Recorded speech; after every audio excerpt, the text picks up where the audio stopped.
जय शिव शंकर। प्यारे भक्तों, जैसे कि हिंदुओं का पवित्र महीना सावन चल रहा है तथा सावन का महीना शुरू होने के साथ ही कांवड़ यात्रा भी शुरू हो जाती है। इस दौरान लाखों की संख्या में कांवड़िए हरिद्वार, गोमुख, गंगोत्री, काशी, विश्वनाथ, बैद्यनाथ जैसे पवित्र स्थानों से गंगा जल लेने के लिए निकलते हैं। और ऐसे व्यक्ति जो अपने घर से कभी 5 मिनट भी पैदल नहीं जाते, वे भी हजारों मीलों दूर पैदल जाकर इस कांवड़ में जल भर कर लाते हैं तथा इस जल से अपने मूल स्थान के शिवालय के शिवलिंग का जलाभिषेक करते हैं। हर श्रद्धालु का मन शिव भक्ति में डूबा रहता है। कई लोग तो मंदिरों में जाकर पूजा अर्चना, भजन कीर्तन भी करते हैं। तो इसी प्रकार कभी आपके मन में ये आता है कि ये कांवड़िए इस सावन के महीने में ही जल लाकर शिव का अभिषेक क्यों करते हैं तथा शिव जी का अभिषेक शिवरात्रि पर ही क्यों किया जाता है।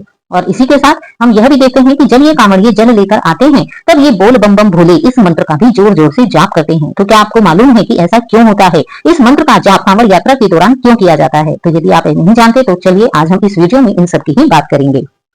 ऐसा माना जाता है कि प्राचीन समय में जब राक्षसों और देवताओं का वध हुआ था तथा उस समय समुद्र मंथन किया गया था, जिसमें कि मंदराचल पर्वत के द्वारा समुद्र मंथन हुआ था तथा शेषनाग नाग की रस्सी बनाई गई थी। उस समय समुद्र से बहुत सी वस्तुएं निकली थी और उन्हीं में से एक वस्तु थी विष, जिसे हलाहल भी कहते हैं। ये तो हम सभी जानते हैं कि उस विष को यदि उस विष की थोड़ी सी भी बूंद पृथ्वी पर डल जाती तो वह विष इतना तेज था कि पूरी पृथ्वी को नष्ट कर देता। किंतु उस समय हमारे भोले भंडारी सामने आए और उन्होंने उस सारे विष को पृथ्वी पर गिरने से बचा लिया और उस विष को पी गए, जिसके कारण से उन्होंने उस विष को अपने गले में ही रोक लिया था, जिस कारण उनके गले में पूरी तरह से जलन होने लगी थी और उस विष के प्रभाव से धीरे धीरे भगवान भोलेनाथ पर मूर्छा भी छाने लगी थी। और तभी सभी देवताओं ने मिलकर भांग और धतूरे के द्वारा कुछ औषधियां बनाई तथा उन औषधियों का भगवान शिव पर लेप किया तथा उससे भांग और धतूरे से बनी हुई औषधियां भगवान शिव को पिलाई। और इसी के साथ सभी देवता अपने आसपास की पवित्र नदियों से जल ला लाकर उन्होंने भगवान शिव का अभिषेक भी किया, जिससे कि उन्हें इस गर्मी से थोड़ी राहत मिले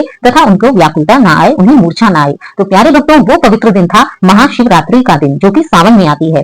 और तभी से यह प्रथा चली आ रही है कि सावन के महीने में कांवड़िया दूर दूर से जल लाकर भगवान शिव का अभिषेक करते हैं। प्यारे भक्तों, यहाँ मैं आप सबके सामने एक बात और क्लियर करना चाहती हूँ कि जैसे हम सभी कहते हैं कि भगवान शिव को भांग धतूरा बहुत पसंद था तथा भगवान शिव सदैव ही भांग धतूरा पिया करते थे, ऐसा बिल्कुल भी नहीं है।